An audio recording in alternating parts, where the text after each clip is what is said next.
What up, Doe? We're back in the building. Hope everybody's having a great day. It's been a week or so. Like I said, I've been on vacay back in the house. Was out in those LA streets for about a week or so. Had a great time. Never been to LA before, so I was able to kind of get there and soak in some of that good weather, palm trees. Got to go down to the crypto arena and take some snapshots of my favorite NBA player of all time in front of his statue, Magic Johnson with the K. Got to see Kobe statue and Shaq's and so on and so forth. So it was a time. We had a time. But I'm back in the building. Couldn't wait to get back. Couldn't wait to get back on the MIC. Let's do a little housekeeping and then we're gonna jump into this, folks. All right. Welcome to the Mortgage Mayhem podcast, where the mortgage game meets real life, real talk, and a whole lot of chaos. We break down the deals, the drama, and the data behind the scenes of real estate finance, with a twist of street smarts, savvy, and a touch of madness. Before we dive in, here's the deal. The Mortgage Mayhem podcast is for informational and entertainment purposes only. We are not attorneys, CPAs, or licensed financial advisors, and nothing you hear on this show should be taken as legal, financial, or investment advice. Always consult a licensed professional before making financial decisions. All right, got that behind us. And today, folks, today. All right. Landlords turning over tenants' info to ICE, FEMA, pouring $600 million into migrant detention centers, Trump pushing cities to remove homeless people, and the FBI dropping 240,000 pages on MLK Jr. But that's not all. A mother flipped 3 hotels and walked away with $5 million. A young investor who turned plastic into gas is now missing, and Congress is quietly banning a digital dollar. So we're diving into all of it. Plus, I've got 4 virtual mortgage hacks that you need to know whether you're new to real estate or 10 deals deep. And stick around for a deep dive on Central One Lending Group, where they'll be helping investors win big in this volatile market. So let's step into this thing and get it moving. Man, I'm so happy to be back, man. Saw a lot of stuff while I was in LA, man. Had a lot of time to think about a lot of good stuff. So, just happy to be back. Batteries recharged. You know how that be. You get away every now and then, get them batteries recharged so you can step back into the arena and, fight another fight. So let's get this thing started. Immigration authorities are demanding that landlords turn over leases, rental applications, forwarding addresses, identification cards, and other info on their tenants to assist in this drive for mass deportation. Okay, excuse me. So landlords are pressured to aid immigration crackdowns in a controversial move reflecting the Trump administration intensify immigration policy. Federal authorities are reportedly demanding that landlords hand over sensitive tenant information requests, including copies of leases, rental applications, forwarding addresses, and even identification cards. Data that could be used to track and deport undocumented immigrants. This tactic signals a shift in enforcement strategy, extending immigration efforts beyond Border Patrol and into everyday civilian life.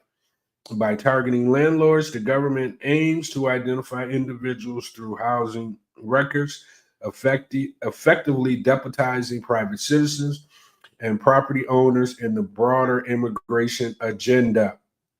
Civil liberties groups and housing advocates have raised alarms, arguing this approach fosters fear in immigrant communities and comprises trust between landlords and tenants. Critics warn it could lead to increased discrimination and deter people from seeking housing or cooperating with authorities in other matters. While proponents claim the measures strengthens national security and law enforcement, opponents view it as a step towards mass surveillance and community destabilization. The legal and ethical implication of involving landlords in federal immigration enforcement remain hotly debated. Okay, now this is what I think about it. We come on now, man. We cannot bring landlords into this fold. If you're going to catch individuals, or you're going to be looking for individuals who you think you're going to deport or whatever the case may be, you can't just start bringing, silent partners in to help you with, your job. I mean, nobody's going to want to rent if they know that all their personal information could just be given to the government at any time. I don't think that's the precedence that you want to get started with, out the gate. You got too many fish to be frying anyway when it comes to deportation. It's just ugly out here in the streets when it comes to ICE. And this is not making it any better, right? From not taking off masks to identifying themselves as ICE agents, and we really don't know if they're really ICE agents. Now you want to, have them to get into landlords' ways of doing business. That's almost like a attorney clients privilege. When a person goes in and gives their information, to a landlord, and that's i.e. credit, i.e. all their personal information, they expect that to be protected. And now you're just saying, ICE agents coming off the streets are harassing, pretty much what it sounds like, harassing landlords to give them information to help them do their jobs. I don't think this is going to be a good thing. I don't think landlords, I'm not going to say it may not be some that agrees with that, but if you're going to be a landlord that's going to agree with it, I guess you could probably just point out the individuals that you're talking about, instead of giving up all their personal information to who knows who, and you don't know exactly what is going to happen to that information once you decide to go against everything that you stand for, privacy, protecting the individuals that you're doing business with. So we'll keep our eye on that. I don't think that that's a good thing at all. But we'll keep an eye on it, and we'll circle back and see if any headway has come from it. We're a landlord. I'm a landlord, so I understand what's going on in this space, and I just don't agree with handing over the individuals who have, number one, paid me. Number two, I've never heard of a law that, unless it's for, say, felony or some kind of emergency where authorities have to, get in contact. And then even then, you're just identifying that, yes, the person is here, no, the person is not here. You're not giving them their social security number, all their personal information. You're not doing that. You're just identifying that the individual is there. Maybe they're in apartment B or C or A1, whatever the case may be, but you're not giving up their personal information. So we'll keep our eye on it, like I said, and we'll report back if something new happens. All right. So the U.S. House has officially passed Bitcoin and crypto bills, and what looks to be following a revolt motion. 2015 to 211 decision advanced the stablecoin regulation, market structure framework, CBDC ban, a pivotal moment for a legislation amid Senate entirely. JS House of Representatives passed a series of cryptocurrency related bills in a razor thin vote of 215 211. The legislation includes stablecoin regulation aimed at establishing clear guidelines for stablecoin insurers to ensure market stability and consumer protection. Market structure frameworks provides a comprehensive regulatory framework for digital asset, clarifying oversight and fostering innovation. CBDC ban prohibits the development of a central bank digital currency. CBDC to prevent potential government surveillance and maintain financial privacy. So yeah, crypto, we got to talk about that. That's why I brought it up. Crypto's on the rise, of course. And we're going to just kind of keep our finger on the pulse because, we need to be educated. We need to be informed because it's here. It's not going anywhere from the looks of it, especially with this new administration. They got their foot to the gas pedal on it. So they're not trying to sway away from it. So, while you're sitting on the sidelines, you might want to get in. But this is kind of a good, first case. They're bringing it in. They're passing laws. They're trying to regulate it from what I'm reading. And that's a good thing. They're building out the framework, the foundation, so it can become, second nature to use. And there's some guardrails in place for the bad actors out there. So I like what they're doing. From the sounds of it, they're putting the infrastructure in place. But we as consumers, we need to figure out how we're going to participate in this new world, this new digital market. So every now and then, when I see something, I'm going to bring it up. Like today, this is good because nobody knew that the bill may have passed, but we were able to talk about some of the things that's in the bill. So I'm glad I did bring it up. And as time goes on, as new things occur, we'll be right back here in the Mayhem talking about it, educating the audience and helping them to understand, this new digital world that we all live in. All right. So let's keep it moving.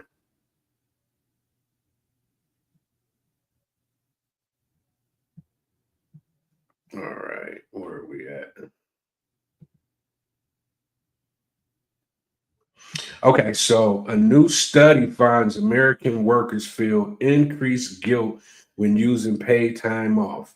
Can you relate? A new study by Karen Tan, a Middle Tennessee State University professor, explores why U.S. workers often feel guilty about their paid time off (PTO) after moving from Singapore.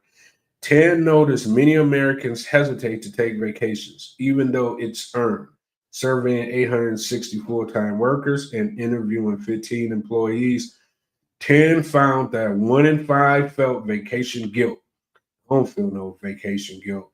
Worrying they'd be judged or seen as less committed. Some even avoided sharing vacation plans or apologized for taking time off. This adds to a 2024 Pew survey showing nearly half of U.S. workers don't use all their PTO. 10 says employers need to create supportive cultures that encourage employees to use their time off without fear of repercussions so PTO can truly serve as its purpose. You know what's crazy? I don't have to really worry about that because I've been, on my own entrepreneuring it for a while now. So I don't even the world of PTOs, time off. I'm not a part of that world anymore. So, but I've been around people who are, and they do have remorse when it's time to take time off. It's almost like they're scared, they're disappointing.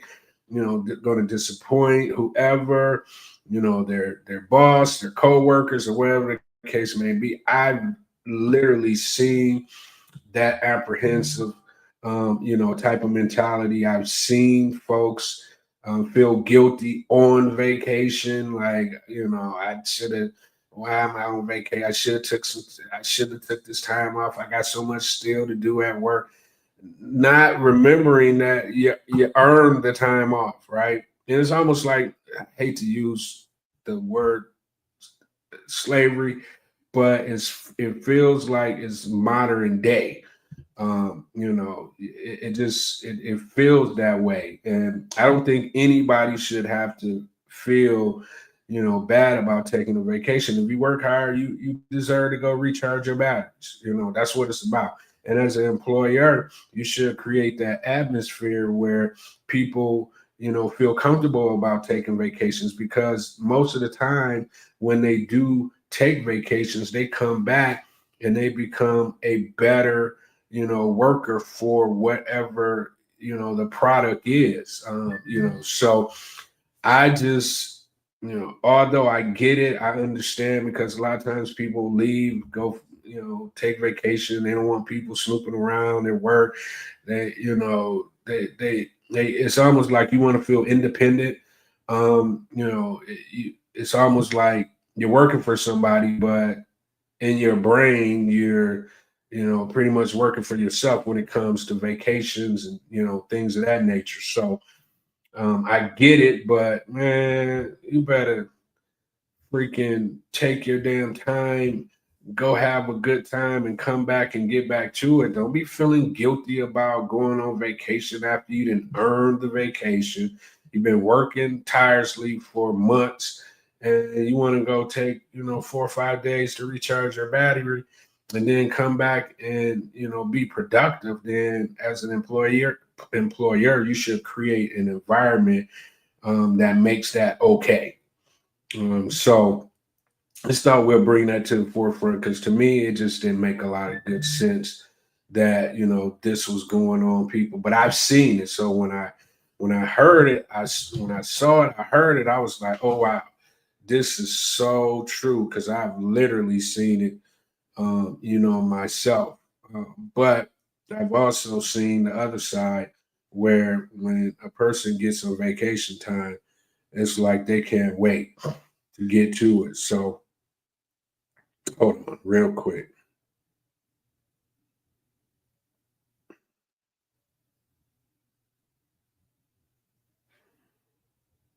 All right, guys, I had to take this. Okay.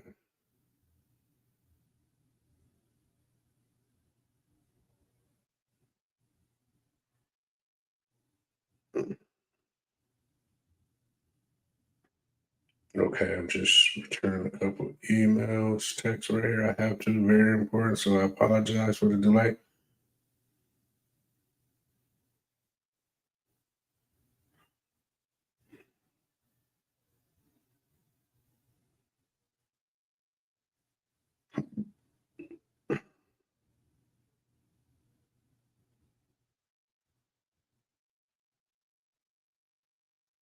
Okay. Okay.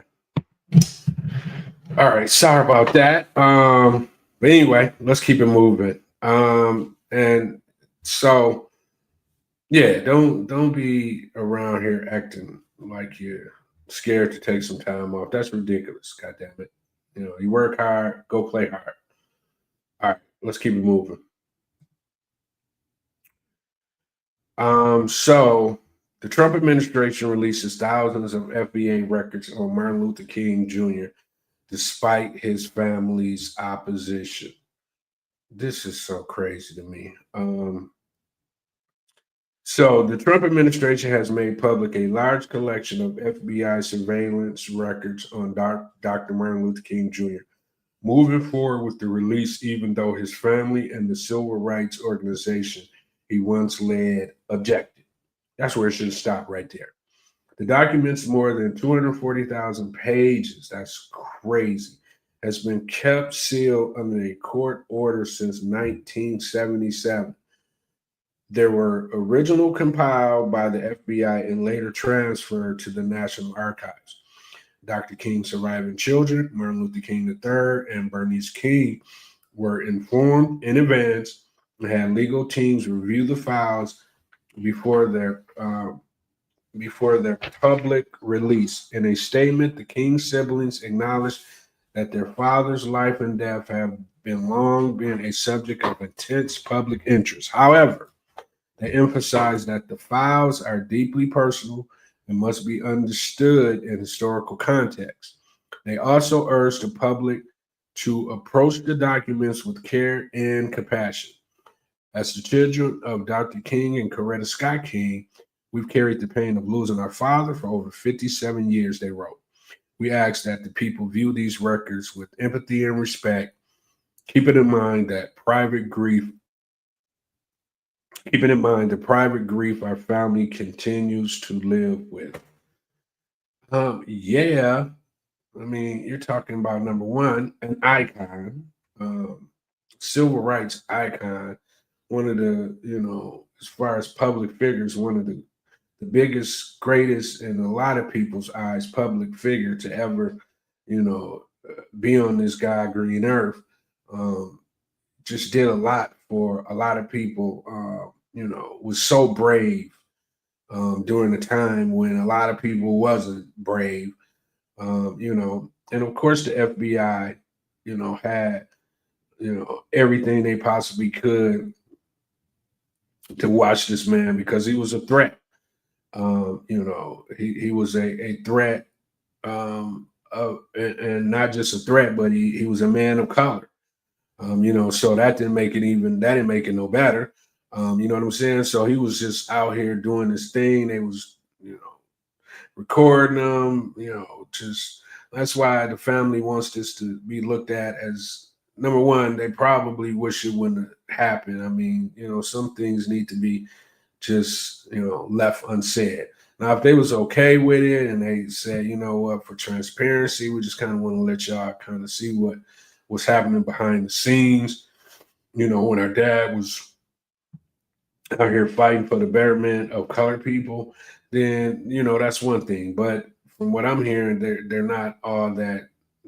It's 200,000 pages of what was going on behind the scenes. You probably would, if you really deep dive and studied it, you could have kind of. There's probably some great things to get from it, like what was his mind frame? What what was he literally thinking about on a day-to-day basis in terms of his movement. So I guess you can gain some things from it, like intellectually. But he might have had some personal things going on as well, that in his mind he never would have thought could see the light of day. And now here we are, all in this business, all in the family business back in that day. Despite, I'm pretty sure nobody's perfect. So he probably has some things in there that he would probably not want anyone to be vested in. But once again, we got a whole administration that's in the world or in the business of distractions right now. So I'm pretty sure, if you compare what people want to see, this or the Epstein files, this is going to be low on the totem pole compared to the Epstein files because they're not letting that go. And I don't blame them because a lot of people were innocently, they were hurt.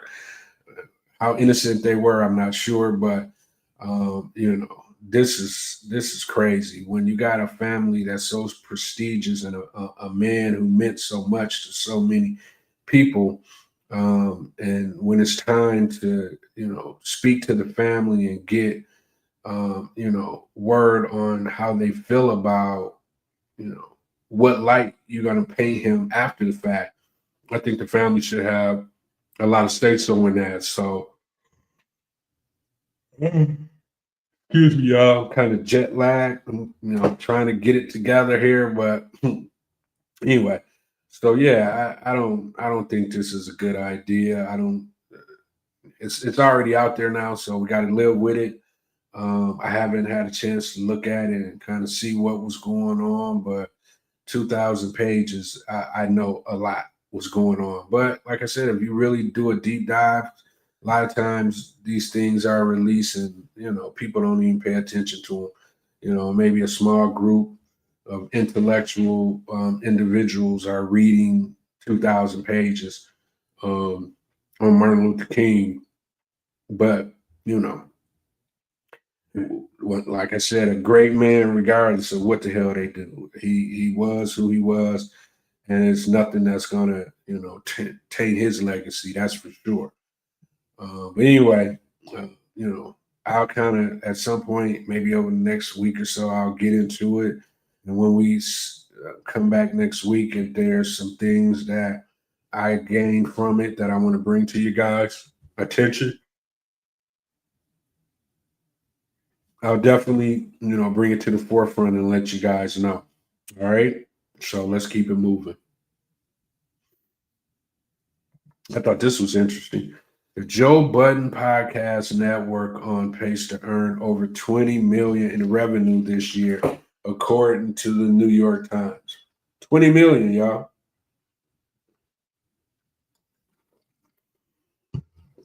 I think that's pretty huge. And I really wanted to just kind of talk about this because in the podcast space, and if anybody else wants to get into the podcast space, this is a good, um, I'm not saying everybody's going to do a deal like Joe Budden, and I mean he took it, brought it from the mud.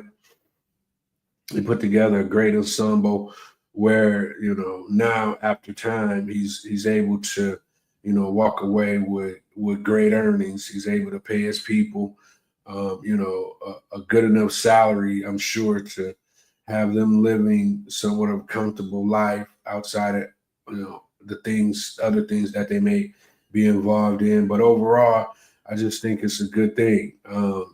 So a former rapper turned podcaster has built his network over 10 years with 800 plus episodes. Despite a brief partnership with Spotify, the network now runs fully independent, managing everything from ad sales to productions without help from big media companies. That's key right there. With 70,000 Patreon subscribers, the network is making over $1 million per month from fan contributions alone. And that's not counting YouTube ads or merch. In June alone, Budden reportedly pulled in over 900,000 from Patreon. Instead of oversaturating the show with commercials, Budden and his team capped sponsorships at 3 per episode, valuing the audience experience. They also generate revenue from social media ads and merchandise.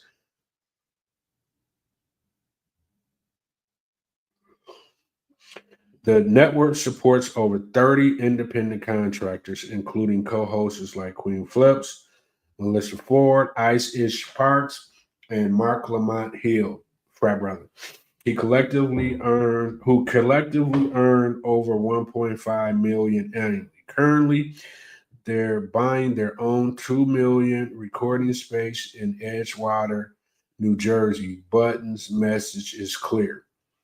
Stay independent, own your platform, and bet on your team. This is what Black-owned media looks like when it's done right. I've been watching Joe Budden for a minute. I listen to it, pretty much twice a week, just to kind of get, understanding of the space, how to kind of operate my show, so to speak.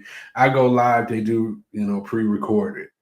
So I like the fact that they're independent. I like the fact that they're sharing the information to podcasters like myself. Who's independent, who owns their own IP, to let me know that there's a possibility at the end of the day to create, some nice revenue. And unlike them compared to me, I just kind of do this as a hobby, so to speak, and I'll just kind of let it grow as it grows. And if we get to the bag at some point, which I know we will, then that's exactly what what'll happen. But for right now, I just like inspirational articles like this, just to kind of keep me motivated, right? And it just helps you to understand that if you stay true to who you are and you continuously bring authentic content to the table, then you'll get to the money at some point. Joe didn't just get to that bag overnight. He put the work in.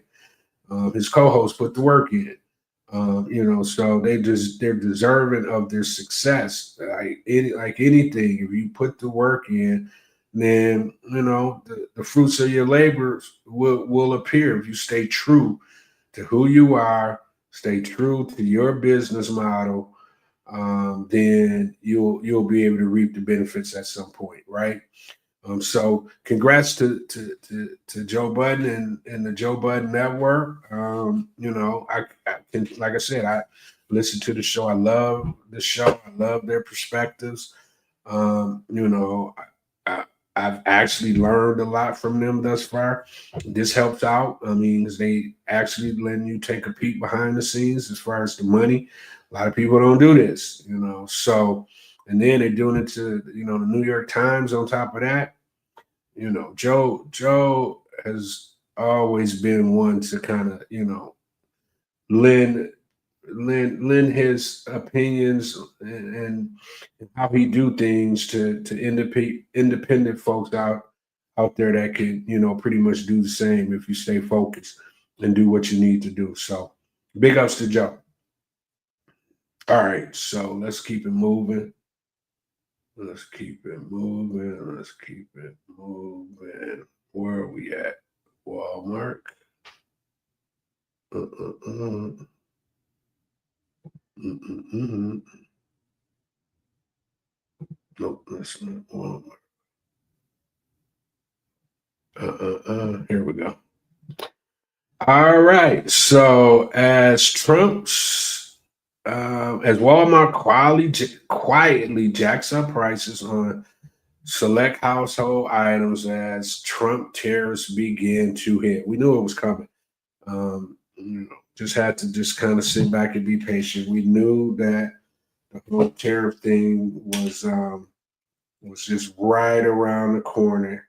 You can't see people just thought, and this is how they so smart, and you know how people are. Nothing happened immediately, right? Tariffs aren't even meant to work like that. You got to kind of let it do what it do. And so people just kind of been thinking, tariffs. What about them? I mean, nothing has happened as far as I can tell, because they don't understand the system takes time, and we're here now. So Walmart shoppers are starting to see price changes on some goods, and certain apparels have climbed, while many other items stayed the same. For example, a Drew Barrymore frying pan jumped from $25 to $32. A Graco stroller went from $199 to $299. That's almost $100. Many of these products are made in countries like China, which now faces steep tariffs. Other retailers, including Best Buy, Costco, and Nike, have also raised prices.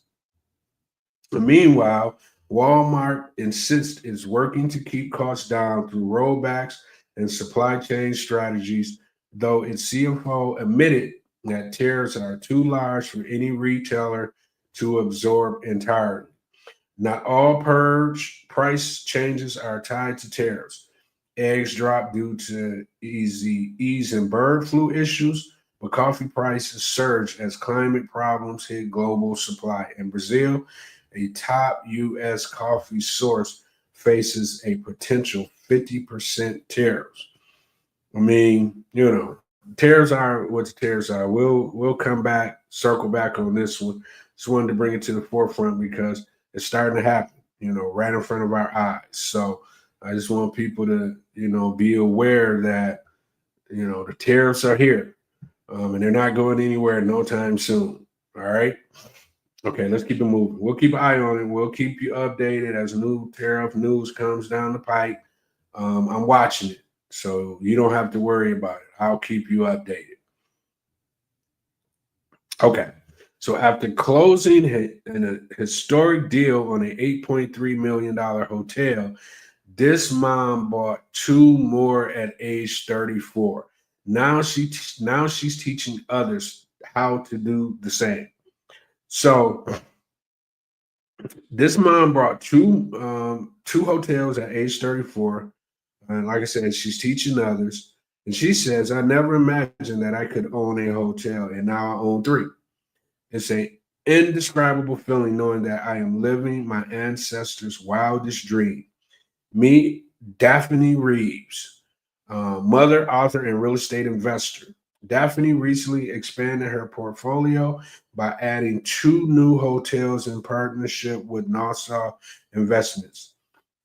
The new addition includes a Staybridge suite in Fishers, Indiana, courtesy of Intercontinental Hotel Group, one of the world's largest hotel brand, and a Hampton Inn and Suite situated in Scottsburg, Indiana.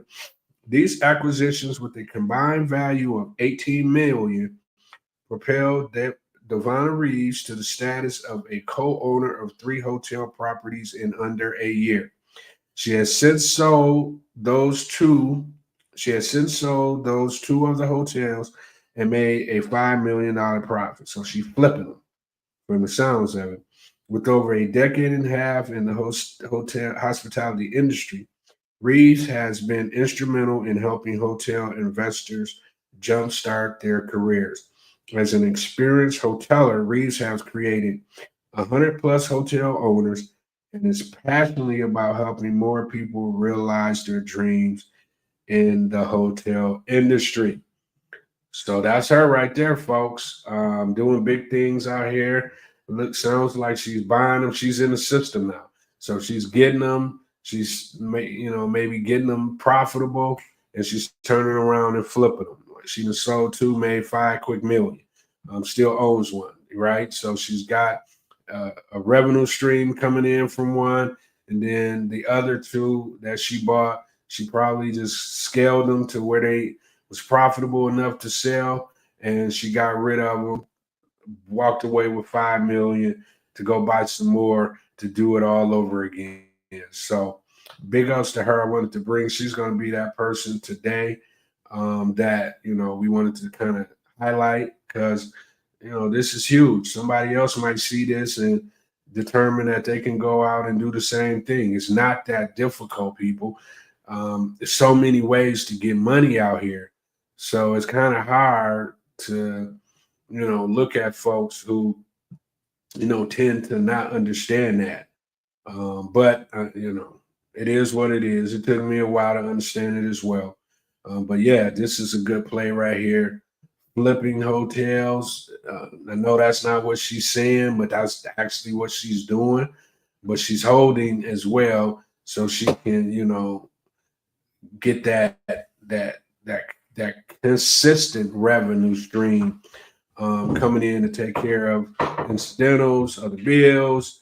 Because she already done cashed out 5 million to go buy, a couple more. So I like it. I like it a lot. So big up to Devonna Reeves, doing her 1-2. All right, let's keep it moving. All right, so former Louisville officer Brent Hankerson sentenced to 33 months in prison for using excessive force in the Breonna Taylor raid. So during a quick, brief news conference, Breonna Taylor's mother, Tamika Palmer, explained how she felt after a federal judge sentenced former Louisville police detective Brent Hankerson to 33 months in prison. I don't want to kind of dwell on this. RIP to Breonna. And it's good to see that her family's getting justice because there was a lot of marching right around COVID time, and a big part of those marches was, Breonna wasn't getting justice. So it's good to see that now her family, I know they got a major lawsuit from, this, but now the person who actually killed her is, going to be in jail for probably not enough time, but, two and a half years is a lot when it comes to jail. 2 days, 20 minutes, 2 minutes is a lot to be in jail. So I know they probably wanted more justice, but justice nevertheless is better than none. So big ups to Breonna Taylor's family, and once again, RIP to Breonna. It was just a life lost that was just so unnecessary. All right, so let's keep it moving. And this guy and his infinity with the past president is insane to me. So Barack Obama responds after President Trump accuses him of treason and shares an AI generated arrest video, which was stupid and so petty. I don't, it's just crazy how petty this man is. But anyway, so President Obama responds after President Trump accuses him of treason. Forever President Barack Obama is clapping back after President Donald Trump accused him of treason and posting an AI generated video depicting Obama being arrested.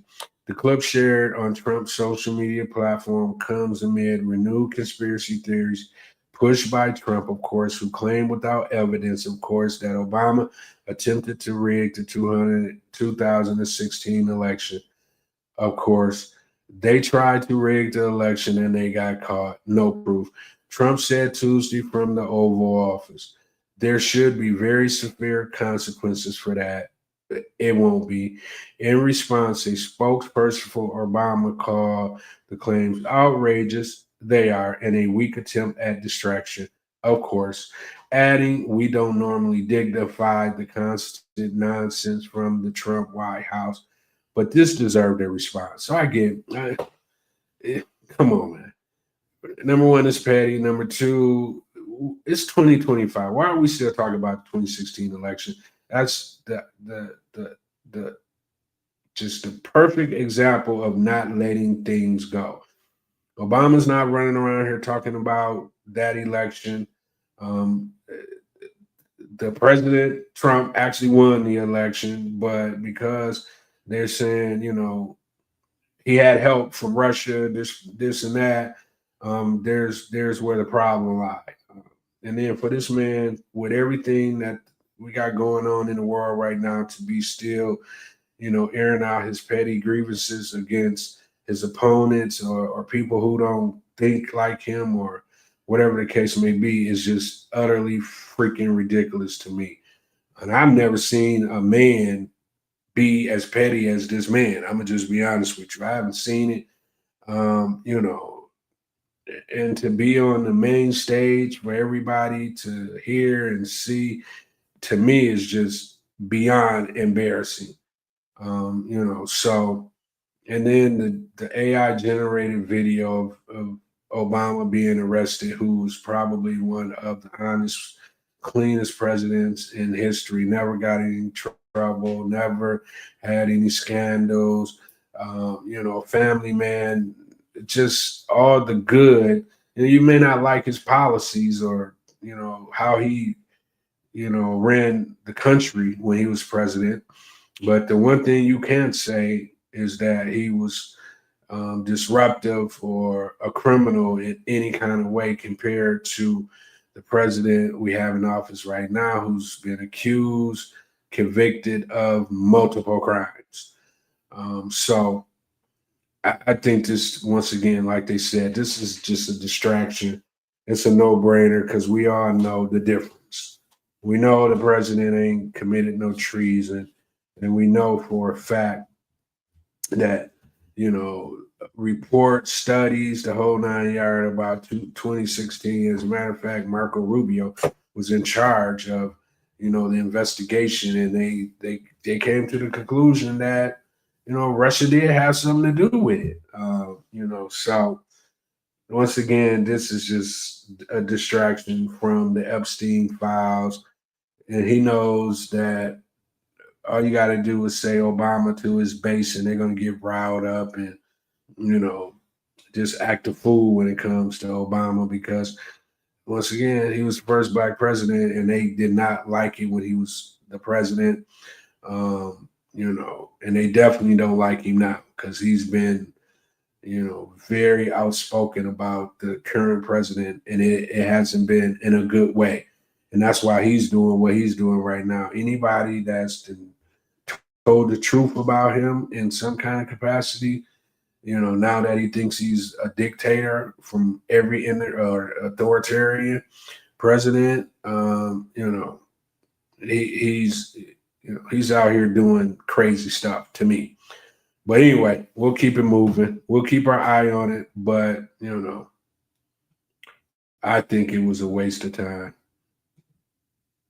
All right. So $24.46 an hour to afford a two-bedroom apartment, including, according to research, nearly doubled the state's $12.48 minimum wage. I didn't even know that was the minimum wage here in Michigan. It's becoming harder for people in Michigan to keep up with rising rent prices as the gap between what renters earn and what housing costs continues to grow.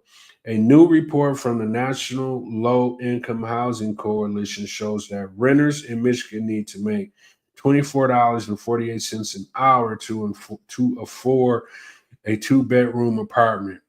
That's way more than the state's minimum wage of $12.48, and even higher than the average renter's wage of $18.98. The report points out that with the economy still uncertain, wages just aren't keeping up with how fast rent is going up. On top of that, there's not enough funding for housing assistance, and the lack of affordable housing is forcing many renters into unstable and unpredictable living situations. The National Low Income Housing Coalition, a nonprofit, it's been around since 1974, puts out this report every year to show how much someone needs to make to rent a two-bedroom place in each state without spending more than 30% of their income on housing. The numbers are based on fair market rent set by the U.S. Department of Housing and Urban Development. This year, Michigan ranked 33rd in the country for housing affordability, making it one of the most expensive places to rent in the Midwest. Rent prices in Michigan were higher than in Ohio, Indiana, and Wisconsin, but still lower than in Illinois. So, I mean, it is what it is. In order to live comfortably, if you haven't, you know, earned yourself a position where you're making a great income, you're gonna have to, based off of this, have 2, 3 jobs in order to have, adequate housing in Michigan. I didn't even know Michigan was one of the highest rental places, in the country. I guess I should know because you can, like, if you don't have a heart, you can charge folks, to rent a kind of outstanding number. But yeah, this is life. You got to just get money out here. You can't, if you want to have any kind of life, you can't be dependent on the government. You got to figure out a way to get to the bag and get to it on a regular basis so you can have a good quality of life. Because from the looks of it, they don't want you to have a good quality of life. They want to freeze you out. They want to pay you less, and they want to have you living in, situations that's not really conducive to success. So you got to do what you got to do. You got to, figure out how to make enough money to live how you want to live. That's just the bottom line. Hopefully over time, real estate will change. More affordable housing units will come online, and then it can kind of washes itself out. Hopefully incomes can go up, minimum wage can go up. And then, to me, I don't understand the difference. Like, why do people want to keep people in bondage instead of, helping people to get out of bondage? Because when you do that, everybody wins. If you pay the folks a good minimum wage, you allow them to make a good salary, then you're able as a landlord to charge, real market rents, and profit from your real estate. So I don't really understand why, this has always been an issue. Low wages, higher cost on, living, and you just expect people to just voila, be able to pay for, a place to live, which is crazy. At the end of the day, everybody should be able to, make a good enough income to have a place to live, right? So I definitely will keep my eye on that, But let's keep it moving. All right, so birth control pills for men just passed their first human safety test. And experts say the plan is to make available on shelves by the end of the decade. Okay, so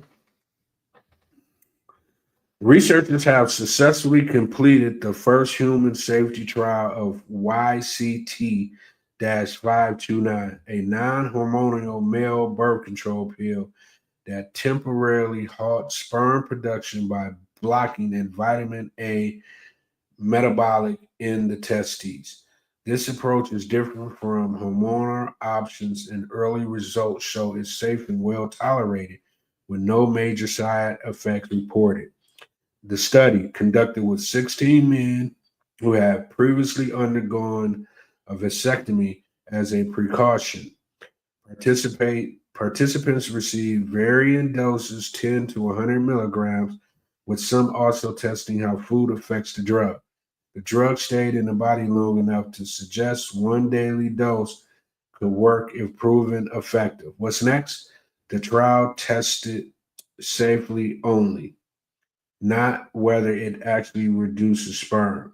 More studies are on the way. If approved, the final dosage may be around 180 milligrams daily. Why does it matter? Male birth control options are currently limited to condoms and or vasectomy. A non-hormonal option could reduce risk of mood and libido changes. There's a growing demand. Surveys show most men are open to new contraceptive methods. Other options in development: NES/T gel, a hormonal contraceptive gel applied daily to the shoulders. An ADAM implant, a reversible vasectomy like hydrogen implant. Several hormonal based pills are also in early stages, but the bottom line, the YCT 529 is a promising step towards more male contraceptive choices, giving men greater control over reproductive health. So I mean, it is what it is there. I think men should have a couple different options outside of condoms and, vasectomy. Vasectomy, most people are scared about that, even though it's reversible. But, anytime you're down in that region and you're, doing some form of surgery, men are going to be, skeptical of that. But a lot of men get them because, men want to be able to, do what they do without having, the ability to bring another child into the world. So I mean, we'll keep our eye on this one and kind of, see if men are going to have some options that we, never had before. Women, of course, have multiple options, um, you know, but we'll see. We'll keep our eye on that one as well. All right. Where are we at? Mm-mm-mm.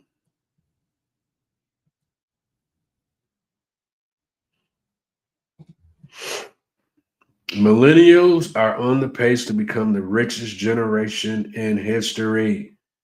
Millennials are basically the massive great wealth transfer, including stocks, bonds, real estate, and small businesses. Key points: baby boomers and their elders hold 64% of the nation's 190 trillion in wealth. Boomers own 37% of U.S. homes, plus the majority of vacation and rental properties. Millennials, 45% of whom still don't own homes, may only afford one through inheritance. Many boomers also own private businesses worth nearly 8 trillion and are selling them to younger generations. Some wealth is already being passed on through tax-free annual gifts and financial help with big expenses. The bottom line, millennials are set to gain enormous financial power as their parents and grandparents pass on wealth, reshaping the economy, housing market, and investment landscape in the process. So, yeah, that's a big one. Millennials, I think, are that 40, 30 something to 40, range individuals.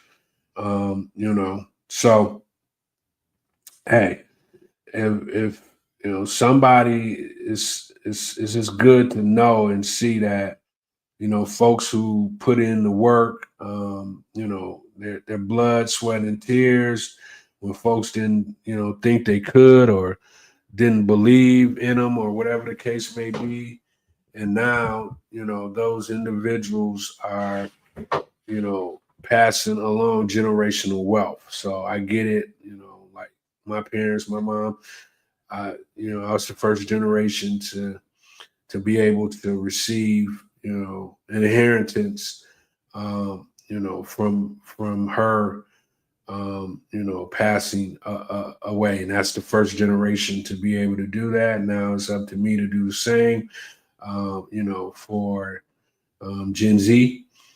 So or millennials, whatever the case may be.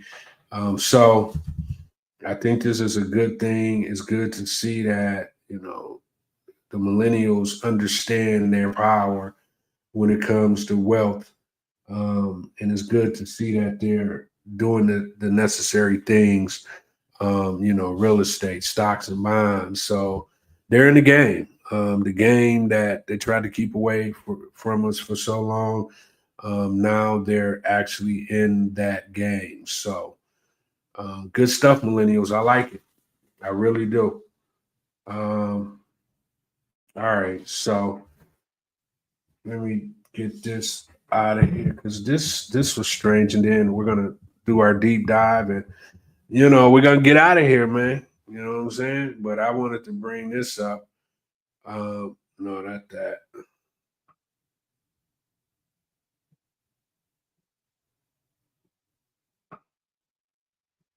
Mm-mm-mm.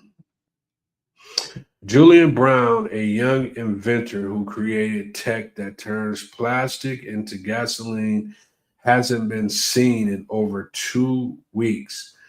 The young inventor behind Plastoline, Julian Brown, a young inventor from Metro Atlanta known for creating Plastoline, a machine that turns plastic into fuel, has been missing since early July. Before vanishing, he posted cryptic messages on social media claiming he was being followed and was in danger. His final post on July 9th mentioned black helicopters and said he was under attack.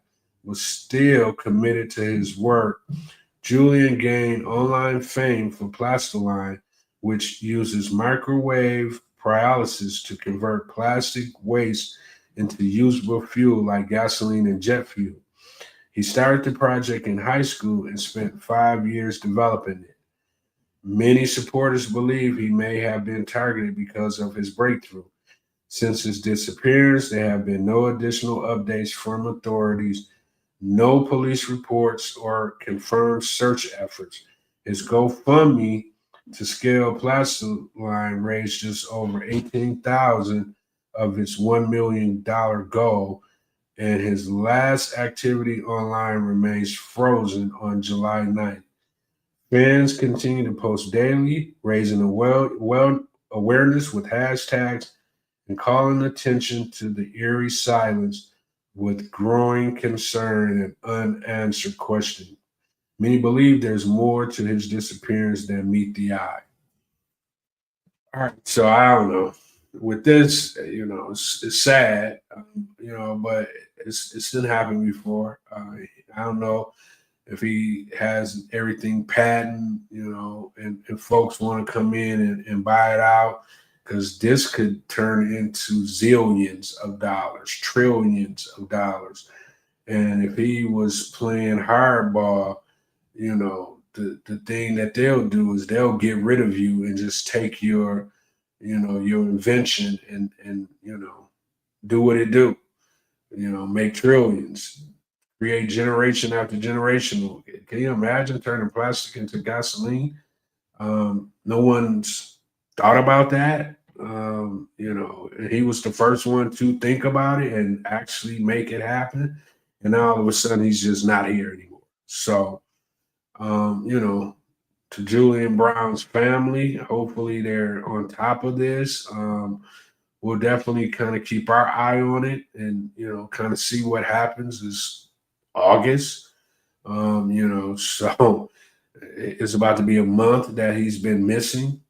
So that's a problem. That's an issue. And it doesn't seem like a lot is happening to figure out what happened to him. I mean, maybe it takes a minute before that to kick in, but we don't need to lose, individuals with this kind of mind capacity, to folks who's greedy and who wants to take, folks' invention and turn it into generational wealth for their families. So, yeah, let's keep our eye on this. And, if something comes up, we'll definitely, chime in and, talk about it. All right. Okay. So let's go ahead and, do our deep dive.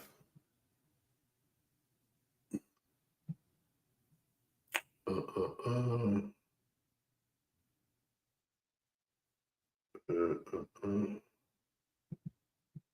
Okay. All right. And we're going to, yep.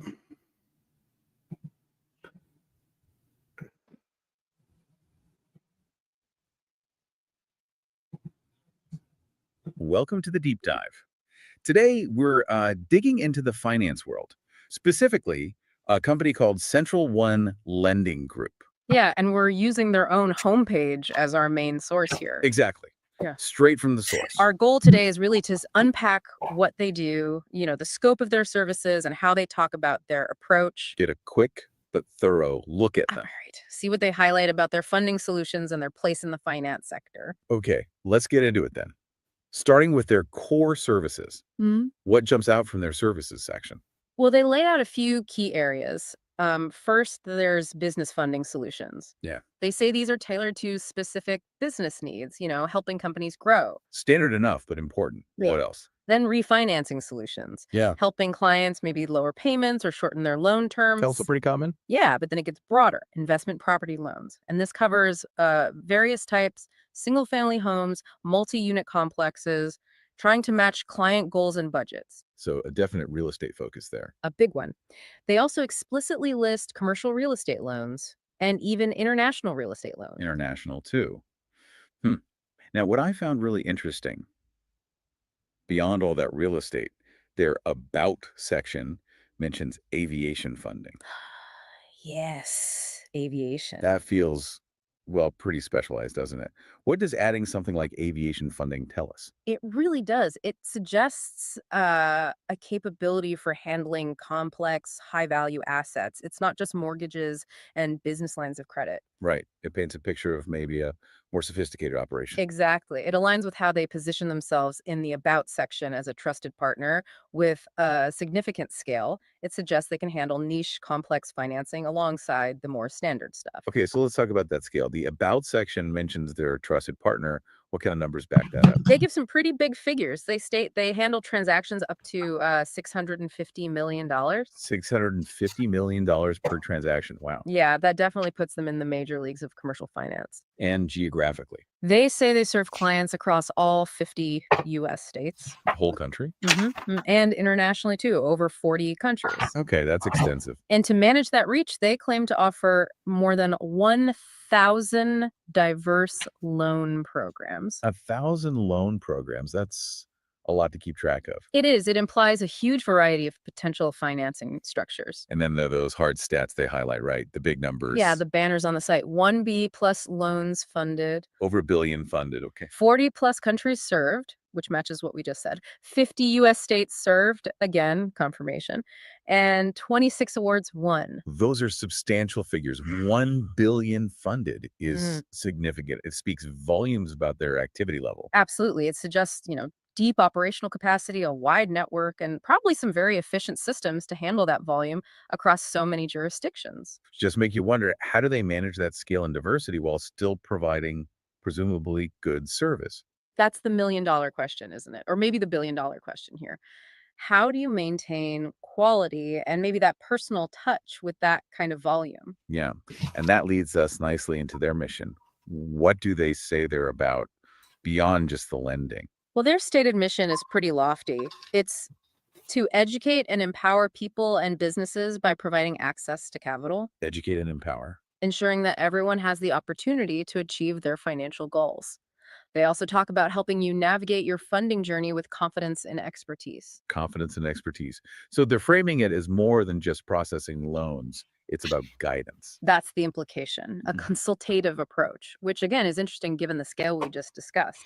How does that translate in practice? And that's where maybe the testimonials come in. What do actual clients say? Do the experiences match the mission statement? So, looking at the testimonials they feature, they do offer some specifics. Someone named Jessica T mentions her business loan process was simple and smooth. Simple and smooth is good. She also calls the team knowledgeable, friendly, and always available. Availability is key. Definitely. Any others? Yes, and Ibrahim M described his experience as stress-free and noted exceptional guidance. Stress-free is probably what everyone hopes for in finance. You'd think so. And maybe the most striking one is from Oliver H. This person talked about being guided seamlessly through the process from beginning to end, Seamless. and that this made a building experience incredibly smooth and fast. And here's the kicker. They apparently closed in 3 weeks. 3 weeks for a building-related loan. That is fast, especially in development. It's remarkably quick, yeah. So these examples, at least the ones they chose to highlight, seem to suggest they are aiming to deliver on that promise of making complex things feel manageable and efficient. Right. They're putting forward evidence of simplicity, speed, and guidance. Exactly. Okay, so if someone listening is intrigued, maybe they have a need for business funding or who knows, aviation finance. Mhm. How do they suggest getting in touch? They provide a few standard ways. There's a phone number, 855-558-FUND. 855-558-FUND. Got it.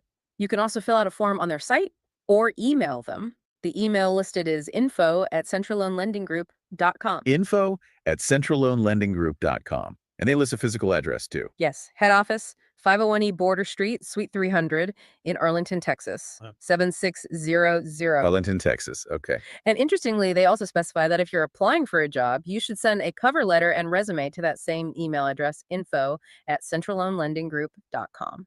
Good to know. All right, let's wrap this up. What's the big picture here for you, the listener? Well, we've seen Central One Lending Group presents itself as offering a really broad range of services. Yeah, from business funding to investment properties, commercial, international real estate, even that aviation piece. Operating across all 50 states, 40 plus countries, boasting over 1,000 loan programs. And highlighting over $1 billion in loans funded. Pretty significant scale. And their stated mission focuses on education, empowerment, access to capital, aiming for that confident, expert-guided journey. With testimonials backing that up, pointing to simplicity, guidance, and notable speed in some cases. It seems their goal is to make complex finance feel accessible, efficient, regardless of how big or specialized the need is. Which leads us to a final thought for you to consider. In an industry that often feels complex, maybe even slow, Right. how does a company with this kind of massive scale, we're talking billions funded, thousands of programs, global reach, and dealing with very specialized areas, how do they consistently deliver on a promise of simple, smooth, and genuinely personalized guidance for every single client? Yeah. What does it really take operationally and culturally to balance that sheer volume and complexity with the individualized support implied by their mission and testimonials? Something to think about regarding the mechanics of modern large scale financial services. Definitely something to ponder. Thank you Yeah. for joining us on this deep dive.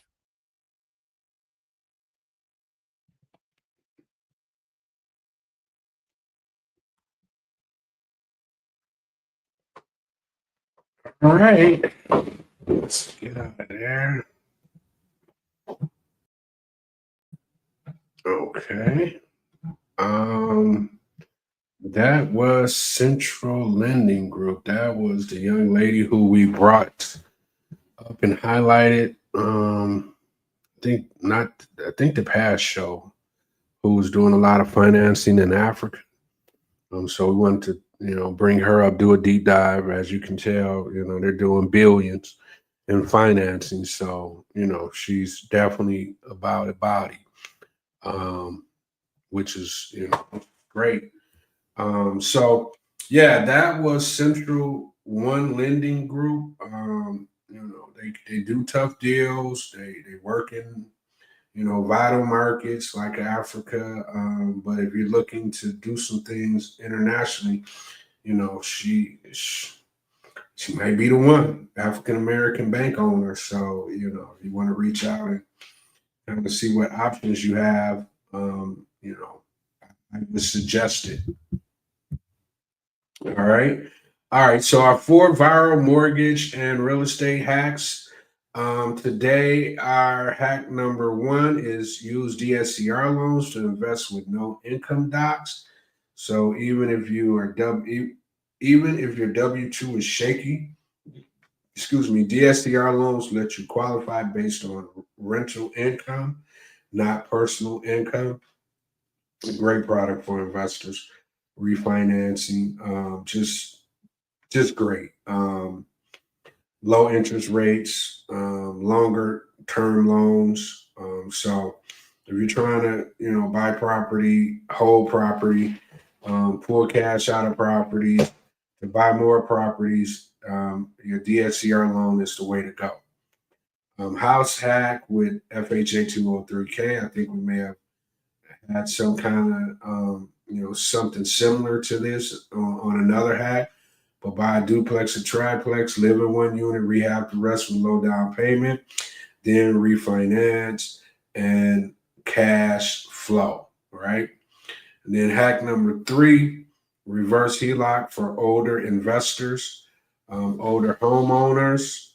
You can tap into their equity for investing without selling. No monthly payments required.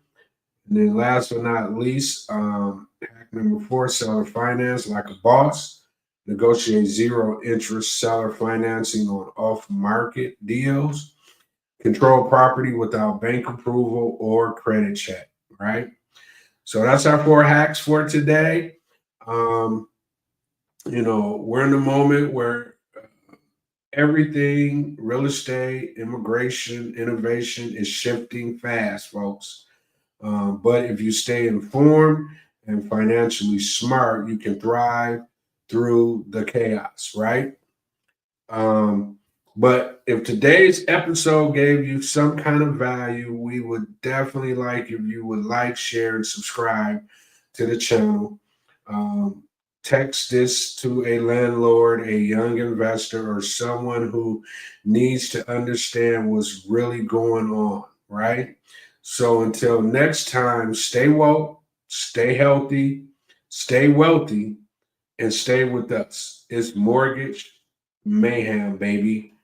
And we just like to say shout outs to, let me do this before we get out of here because I just thought people up in the Flint area, Youngsters Youth Real Estate Academy, this Saturday from 10 to 5, ages 14 through 25. Lunch will be provided. The space is limited. What you'll learn about careers in real estate, learn basic real estate concepts, learn credit and financing, also on-site property tours. So this is going to be big. As you can see, all the sponsors here. So if you got some youngsters who's inquired about getting in the real estate game, the Youth Real Estate Academy this weekend, July 26th, would be. I'm sorry. I got out ahead of my speed. This has already done happened. Okay, so if you went there, hopefully you learned a lot. But yeah, that happened this past Saturday. So, but anyway, things like that is just like that I like to see stuff like that. Educating the young. Because if I'd have knew what I know now, young, out of here. But anyway, so once again, thanks. We'll see you guys next week. Just here building it, guys. It's easy. It's easy to do. Like I said, I like doing it. We're going to continue to, forge ahead. Not huge numbers right now, but once we break stuff down and we send it out, our shorts are getting thousands of hits. So it's not like we're not, we're picking up subscribers here and there. I think we might be, upwards of 20 subscribers now. So slowly but surely we're going to, build the channel. Some folks give me feedback on certain things that they like, dislike about the show. So all those things are the kind of stuff that we're talking about. You know what I'm saying? So we'll get there. We'll keep it moving though until we build a bigger audience. We got a lot more interviews coming down the pipe.